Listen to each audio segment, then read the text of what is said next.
स्वागत है आपका। आप देख रहे हैं एसबीसी टाइम्स और आपके साथ मैं हूं वैशाली व्यास। आइए बुलेटिन में रुक करते हैं हेडलाइंस की ओर।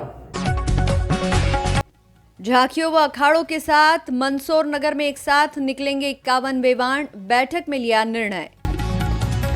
भाजपा का दावा, जिले में 1 लाख सदस्य बने, 3,51,000 सदस्य बनाने का है लक्ष्य। मंदसौर नगर पालिका सभागार में शहर की सामाजिक संस्था बालाजी ग्रुप की बैठक समाज प्रमुखों के साथ हुई, जिसमें निर्णय लिया गया कि इस वर्ष भी 14 सितंबर डोल 11 पर भव्य आयोजन होगा, जिसमें झांकियों व अखाड़ों के साथ नगर में एक साथ निकलेंगे 51 वेवाण। तैयारियों को लेकर बैठक संपन्न। मंदसौर शहर की सामाजिक संस्था महावीर फतेह करे सेवा संस्था मंदसौर द्वारा नगर के समाज प्रमुखों, वेवाण प्रमुख एवं सामाजिक संगठनों के साथ नगर पालिका सभागृह में बैठक आयोजित की, जिसमें सभी ने सर्वानुमति से निर्णय लिया कि विगत वर्ष की भांति इस वर्ष भी नगर में निकलने वाले वेवाण एक साथ निकाले जाएंगे, जिससे हिंदू संस्कृति से अधिक जुड़े और सामाजिक समरसता का भाव बना रहे। बैठक को संबोधित करते हुए बालाजी ग्रुप के अध्यक्ष लोकेंद्र मंगल बैरागी ने कहा कि प्रतिवर्ष मंदसौर नगर में डोल 11 पर अपने अपने मंदिरों व स्थलों से वेवाण निकाले जाते हैं, लेकिन इनमें संबंधित वेवाण प्रमुख या समाज प्रमुख ही रहते हैं, एक दूसरे के वेवाण में सम्मिलित नहीं हो पाते हैं, जिसको लेकर पिछले वर्ष नगर में वेवाण भव्य चल समारोह नगर में निकाला था। विगत वर्ष की भांति इस वर्ष भी एक साथ वेवाण निकाले जाएंगे।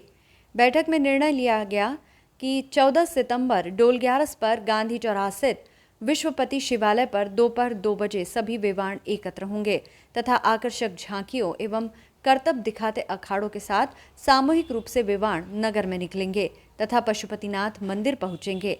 अभी तक करीब 51 वेवाण की स्वीकृति प्राप्त हुई, ये संख्या बढ़ सकती है। आयोजन को भव्य रूप देने हेतु बैठक में डोल 11 उत्सव समिति का गठन भी जल्द ही किया जाएगा। बैठक में विनय दुबेला ने चल समारोह की योजना प्रस्तुत की। एसबीसी टाइम्स के लिए मंदसौर से संवाददाता सचिन जैन की रिपोर्ट।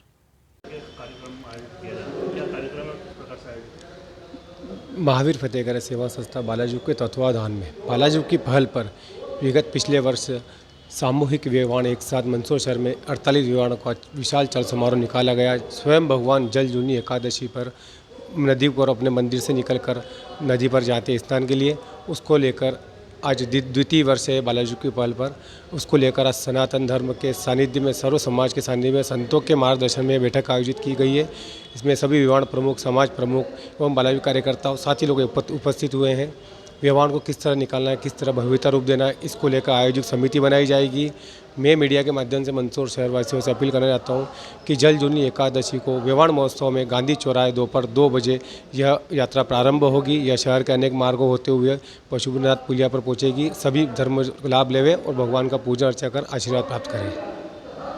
मंदसौर जिला भाजपा कार्यालय पर मीडिया से चर्चा करते हुए भारतीय जनता पार्टी के जिलाध्यक्ष ने मीडिया को जानकारी देते हुए कहा कि भाजपा का दावा, जिले में 1 लाख सदस्य बने, 3,51,000 सदस्य बनाने का लक्ष्य, सभी वर्ग का समावेश होगा।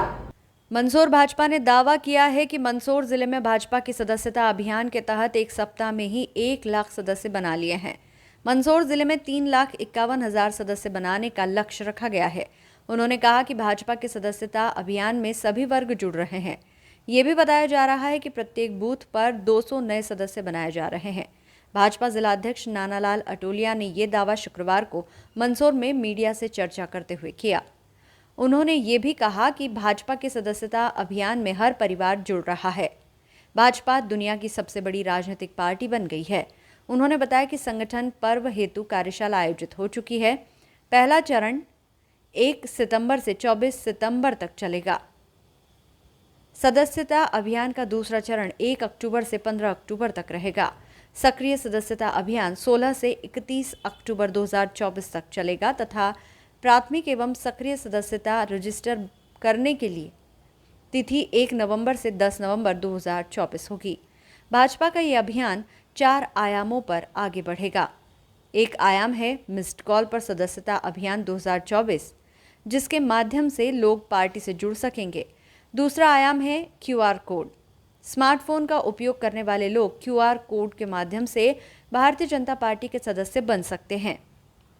नमो ऐप के माध्यम से भी सदस्यता ग्रहण की जा सकती है।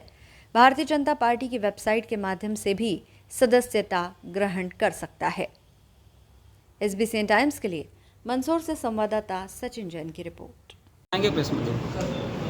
आज संगठन पर्व सदस्यता अभियान 2024 को लेकर आज प्रेस कॉन्फ्रेंस थी। आज का जो विषय सदस्यता अभियान है, आज इस अवसर पर माननीय हमारे क्षेत्र के सांसद सुधीर गुप्ता जी और राज्यसभा के सांसद सम्मानित बंशीलाल गुप्ता जी, इस अभियान के प्रभारी राजेश दीक्षित जी की उपस्थिति में सभी सम्मानित पत्रकार साथियों के साथ बातचीत करी है कि हमारा राष्ट्रीय नेतृत्व जो है 2 सितंबर माननीय देश के प्रधानमंत्री नरेंद्र मोदी जी बीजेपी की पहले सदस्य बने और हमारा सदस्यता अभियान प्रारंभ हो गया है। यह पहले चरण में 2 सितंबर से 25 सितंबर तक सदस्यता अभियान चलेगा। दूसरे चरण में 1 अक्टूबर से 15 अक्टूबर तक दूसरा चरण हमारा सदस्यता अभियान का चलेगा और फिर 16 अक्टूबर से 31 अक्टूबर हमारा सक्रिय सदस्यता अभियान चलेगा। तो ये कुल मिला के संगठन पर्व है और यह जो हमारा सदस्यता अभियान है ये पूरे देश में 10 करोड़ सदस्य बनाने का लक्ष्य के साथ हमारा कार्यकर्ता, हमारे जनप्रतिनिधि काम कर रहे हैं और मंदसौर जिले में भी 3,51,000 का लक्ष्य हमने भारतीय जनता पार्टी के नए सदस्यों का बनाने का रखा है, जिसमें हमारे सभी सम्मानित जनप्रतिनिधि, सभी हमारे पदाधिकारी, सभी कार्यकर्ता लगे हैं। सर्वव्यापी सर्वस्पर्शी सदस्यता अभियान हो, ऐसा कोई स्थान छूटे नहीं, ऐसा कोई समाज छूटे नहीं जो भारतीय जनता पार्टी की रीति नीति जहाँ तक नहीं पहुँचे। सबको आग्रह करके भारतीय जनता पार्टी की सदस्यता दिलाने का, भारतीय जनता पार्टी से जोड़ने का काम हमारा कार्यकर्ता कर रहा है। और अभी कल का जो आंकड़ा जिले में आया है, हमने 1 लाख सदस्य बना लिए हैं और हमारा लक्ष्य 3,51,000 से भारतीय जनता पार्टी से जोड़ना है। यही इस काम को, यही आज प्रेस इस विषय को लेकर आज प्रेस कॉन्फ्रेंस का आयोजन किया है। धन्यवाद। मंदसौर शहर में आज जहां देखो वहां गणेश जी की धूम नजर आई। जहां बाजार में आज गणेश जी की प्रतिमा खरीदने के लिए आमजन की भीड़ दिखी, तो वहीं गली मोहल्ले से बच्चों की टोलियां भी गणेश जी को लाने के लिए बाजार में पहुंची, जहां ढोल धमाकों व बैंड बाजों के साथ गणेश जी की अगवानी हुई। मंदसौर शहर सहित समूचे अंचल में गणेशोत्सव शनिवार से शुरू हो रहा है। बैंड बाजों, ढोल धमाकों के साथ हर किसी ने गजानन श्री गणेश को प्रतिष्ठानों, घरों व पांडालों में विराजित किया। बच्चों से लेकर बुजुर्गों तक हर कोई इस पर्व को मनाने को लेकर उत्साहित दिखा। गणपति स्थापना के बाद से ही 10 दिनों तक भगवान की पूजा अर्चना का दौर प्रतिदिन जारी रहेगा। तो वहीं प्रतिवर्ष की तरह इस वर्ष भी घरों, दुकानों व विभिन्न संस्थानों के साथ ही शहर में करीब 160 से अधिक सार्वजनिक स्थानों पर गणपति स्थापना होगी। इनमें से करीब 1 दर्जन से ज्यादा पांडाल आकर्षण का केंद्र रहेंगे। शहर में कई ऐसे पांडाल हैं जिन्होंने अन्य स्थानों से गणेश जी की महंगी प्रतिमाएं बुलवाई है। अंचल में करीब 400 से अधिक स्थानों पर मूर्ति कलाकारों ने अलग अलग तरह की भगवान गणपति की मूर्तियों से बाजार सजाया। शहर सहित जिले भर के गणेश मंदिरों में साज सज्जा के साथ ही अन्य आवश्यक कार्य किया गया है। शहर में इस बार विभिन्न आकृतियों में गणेश जी की प्रतिमाएं बिकने आई है। शहर के BPL चौराहे से लेकर अस्पताल मार्ग तक, BPL से नई आबादी मार्ग, श्रीकोल चौराहा सहित कई स्थानों पर बड़ी संख्या में मूर्तियों की दुकानें सज गई है।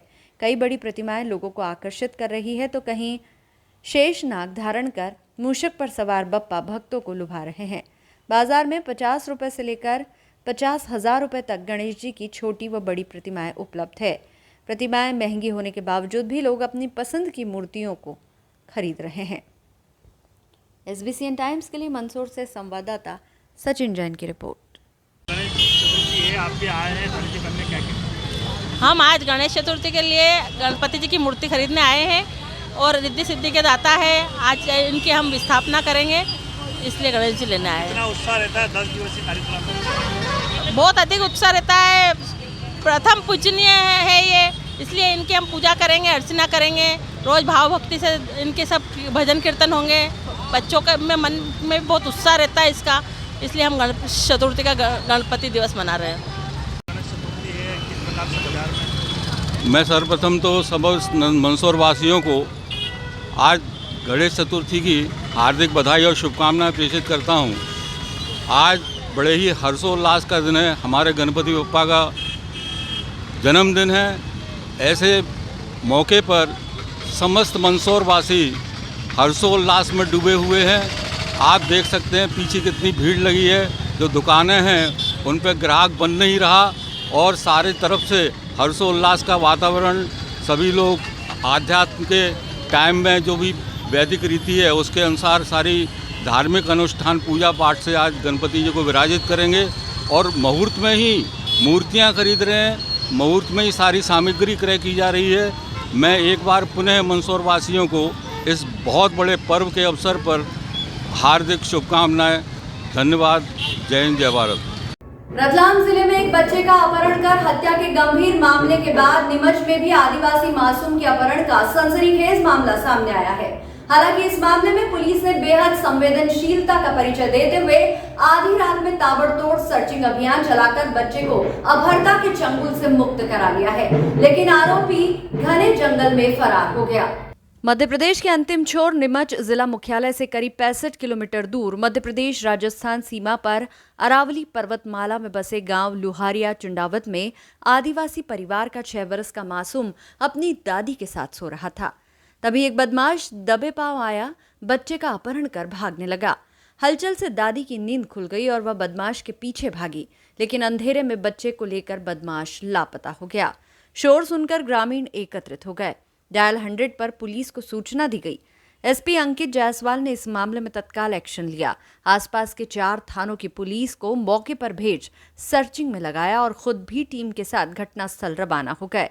पुलिस ने जंगल में जबरदस्त घेराबंदी की तो बदमाश बच्चे को छोड़ फरार हो गया। एसपी अंकित जायसवाल ने बताया कि मासूम के अपहरण का कारण पारिवारिक तंत्र क्रिया से जुड़ा हो सकता है। इसके अलावा इस इलाके में कुछ ऐसे भी बदमाश हैं जो बच्चों का अपहरण कर बेचने जैसे अपराधों में लिप्त रहे हैं। बदमाश को जल्द गिरफ्तार कर लिया जाएगा। ड्रोन कैमरे से सर्चिंग कराई जा रही है। बहरहाल नीमच पुलिस की गंभीरता से रतलाम जिले जैसी सनसनीखेज वारदात को टाल दिया गया। ग्रामीणों ने भी पुलिस की तत्परता की तारीफ की है।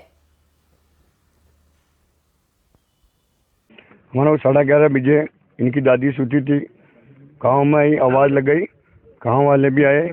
हमने मान लो साहब को फ़ोन लगाया, तुरंत हमारा कोई ने आपने सहयोग दिया, पूरी टीम लगाई और गांव वालों ने और प्रशासन ने हमारा बहुत सहयोग दिया। मैं धन्यवाद प्रशासन। एक्शन लिया पुलिस ने, किस तरह से एक्शन लिया? नहीं साहब, हमारे को पूरे एरिया में कांटों पर राजस्थान में इधर सबने हमारे को सहयोग दिया। पुलिस वालों पूरा एरिया को लॉक कर दिया और गांव वाले ने बाल बच्चे सब पूरा जंगल छान माना, सब उनके सहयोग से, प्रशासन के सहयोग से, गांव की तरफ से मैं प्रशासन ने और गांव वालों ने और प्रशासन ने हमारे एक फ़ोन लगाया, तुरंत हमारा के सहयोग किया, गाड़ी आ गई। क्या नाम है आपका? रघुवीर सिंह चुंडावत, पूर्व सरपंच।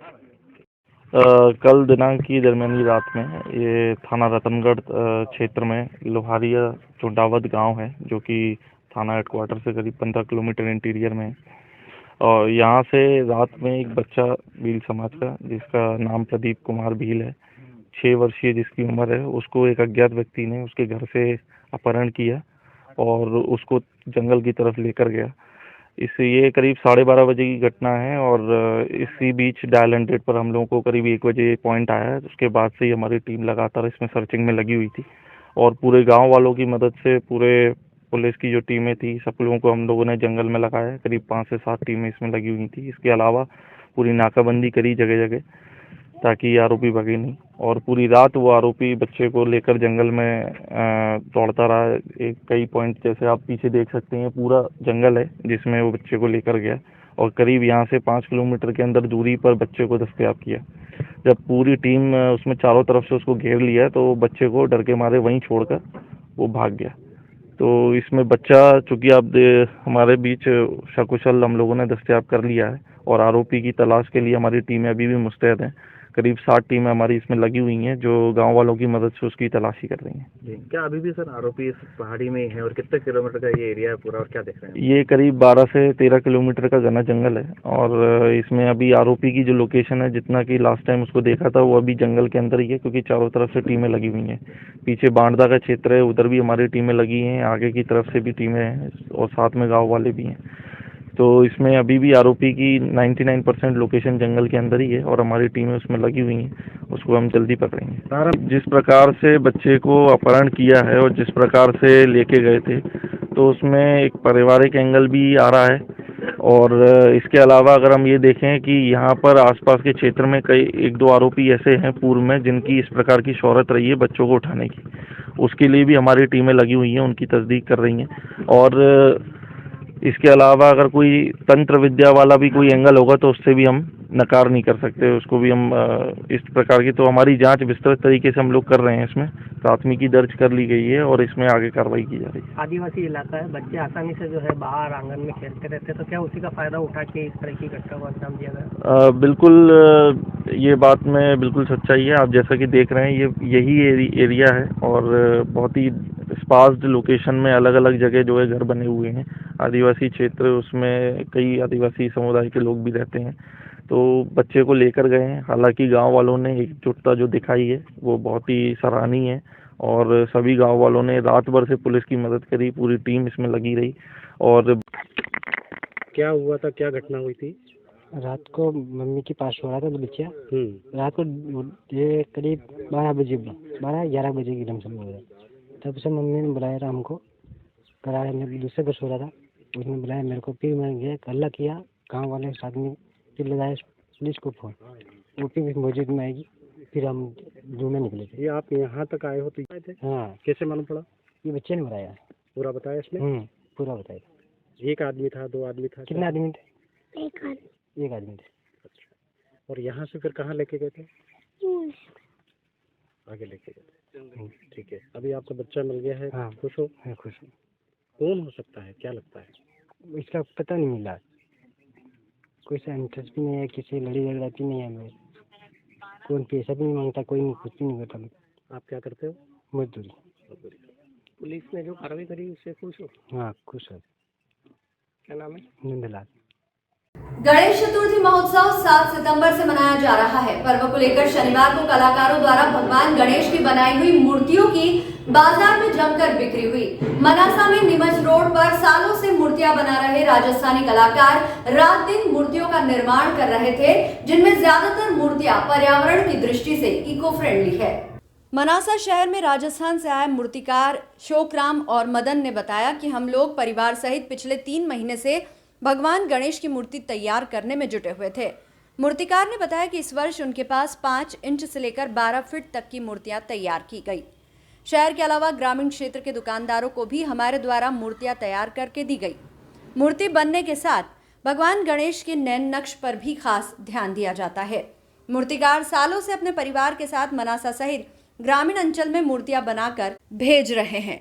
शनिवार देर शाम मनासा के अल्हेड़ चौराहा सहित गांधी चौक, सदर बाजार, मंदसौर नाका पर गणपति की मूर्ति खरीदने के लिए बाजारों में भीड़ उमड़ी। जगह जगह लोगों ने ढोल ढमाकों के साथ गणपति बप्पा को विराजित किया। मनासा में गणेश चतुर्थी आयोजन को लेकर जगह जगह पुलिस व्यवस्था, आयोजन पंडाल को लेकर निगरानी रखी जा रही है।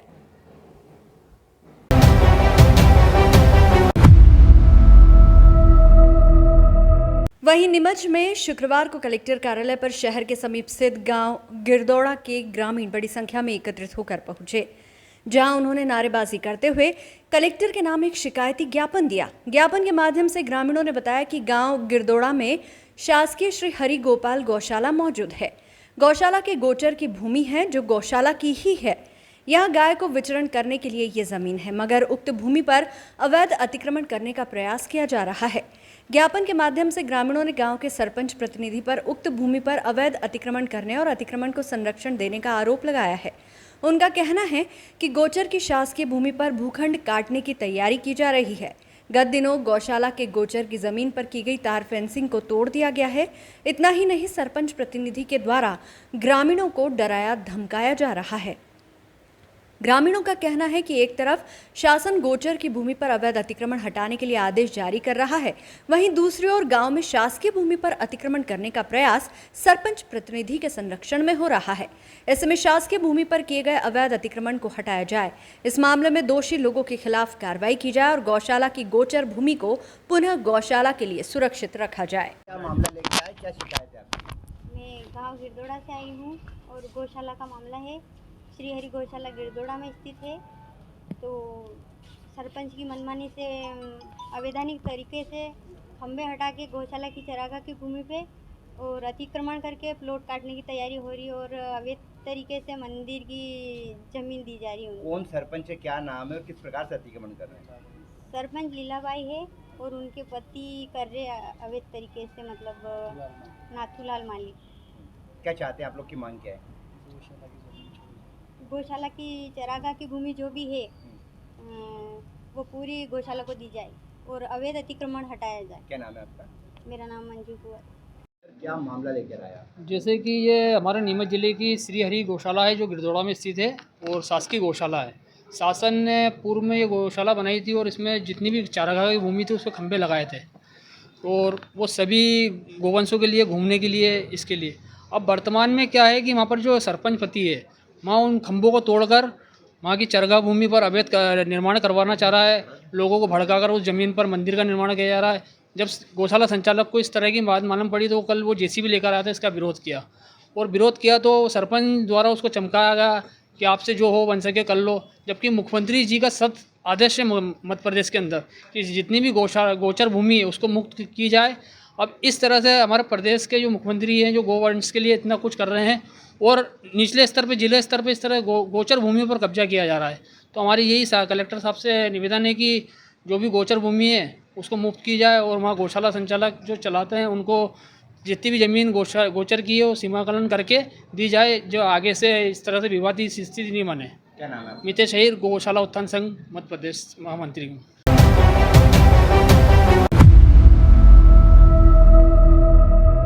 अब बढ़ते हैं अगली खबर की ओर। नीमच जिला चिकित्सालय की बेहतर व्यवस्था का मूल्यांकन करने के लिए कायाकल्प की टीम द्वारा शुक्रवार को जिला चिकित्सालय का निरीक्षण किया गया। 2 सदस्यीय राज्य स्तरीय डॉक्टरों की टीम में रतलाम जिला चिकित्सालय के डॉक्टर रजत दुबे एवं मंदसौर जिला अस्पताल के डॉक्टर सौरभ मंडवारिया शामिल है। कायाकल्प की टीम सुबह 11 बजे पहुंची और शाम तक जिला चिकित्सालय के सभी वार्ड, यूनिट आदि का बारीकी से निरीक्षण कर रिपोर्ट तैयार करेगी। वहीं दोपहर तक टीम ने जिला चिकित्सालय के emergency ward, operation theatre, trauma centre के विभिन्न वार्डों का डॉक्टर रजत दुबे द्वारा निरीक्षण किया गया। वहीं सौरभ मंडवारिया द्वारा मेडिकल स्टोर, पंजीयन केंद्र, सोनोग्राफी वार्ड, लेबोरेटरी, महिला OPD, Ayushman ward, blood test ward, SNCU ward, delivery ward, maternity ward, ICU आदि का बारीकी से निरीक्षण किया। वहीं चिकित्सकों की टीम द्वारा स्टाफ के सदस्यों और जिला चिकित्सालय के नर्स चिकित्सकों से भी आवश्यक जानकारी ली। मौजूद गार्ड से अग्निशमन यंत्र चलाने के बारे में पूछा। इस दौरान उपचाररत मरीजों से भी टीम ने चर्चा की और आवश्यक जानकारी जुटाई। परीक्षण के दौरान यदि अच्छे अंक आते हैं तो एक और टीम आकर निरीक्षण करेगी ताकि कायाकल्प के तहत जिला चिकित्सालय को पुरस्कार दिया जा सके। आज कायाकल्प का पीयर असेसमेंट जिला चिकित्सालय नीमच का किया जा रहा है। ये 2 सदस्यीय दल है। इसमें डॉक्टर रजत दुबे रतलाम से और मैं डॉक्टर सौरभ मंडवारिया मंदसौर से आए हैं। कायाकल्प की जो चेकलिस्ट है उसके अनुसार विभिन्न बिंदुओं पर पूरे अस्पताल का निरीक्षण कर और रिपोर्ट बनाकर राज्य स्तर पर प्रेषित की जाएगी। सर ये कौन सा निरीक्षण पहला है? ये कायाकल्प का पीयर असेसमेंट है, मतलब राज्य स्तरीय पहला असेसमेंट। इसके बाद अगर मूल्यांकन में हमें 80% या उससे अच्छे नंबर मिलते हैं तो हमारा द्वितीय मूल्यांकन भी होगा। सर आज आपने निरीक्षण किया है, क्या कमियां पाई गई है, क्या दूर करना है, जिला अस्पताल को किस प्रकार से अपन जो है कायाकल्प की टीम में ला सकेगा? ठीक, जैसा मैंने अभी बताया कि जो हमारी चेकलिस्ट है वो चेकलिस्ट भरकर हम पूरी रिपोर्ट राज्य स्तर प्रेषित करेंगे और वहीं से सारी जानकारी यहाँ पर प्रेषित की जाएगी। इस बारे में अभी हम कुछ भी नहीं बता पाएंगे। सर पूर्व की बातें आपने निरीक्षण किए थे उसमें दिशा निर्देश दिए थे, उनमें कोई दिशा सुविधा हुए हैं व्यवस्था में?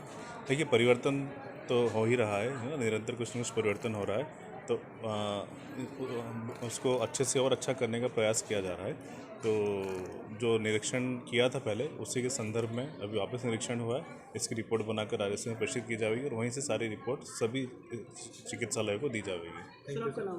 डॉक्टर सौरभ मंडवारिया, पैथोलॉजिस्ट, जिला चिकित्सालय मंदसौर।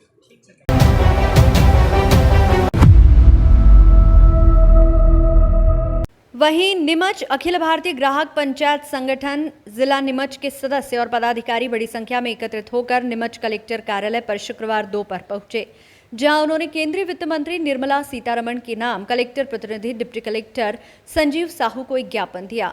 ज्ञापन के माध्यम से संगठन ने बताया कि वार्षिक अफीम पट्टा नीति के तहत नए पट्टे जारी किए जाते हैं, मगर पट्टे दिलाने के नाम पर बिचौलिए और दलाल किसानों से अवैध पैसे वसूलते हैं और भ्रष्टाचार को बढ़ावा मिलता है। किसानों को इस तरह के लोगों के चंगुल से छुड़ाने और बेवजह पैसे देने पर रोक लगे। इस तरह के दलाल किस्म के लोगों की वजह से भ्रष्टाचार को बढ़ावा मिल रहा है। इस दौरान संगठन के जिला अध्यक्ष राहुल पाल, वीरेंद्र पाटीदार सहित जिले के विभिन्न स्थानों से आए संगठन के पदाधिकारी, सदस्य उपस्थित रहे। ज्ञापन देने आए, क्या मामला है? जी, हम अखिल भारतीय ग्राहक पंचायत के कार्यकारिणी सदस्य हैं सभी।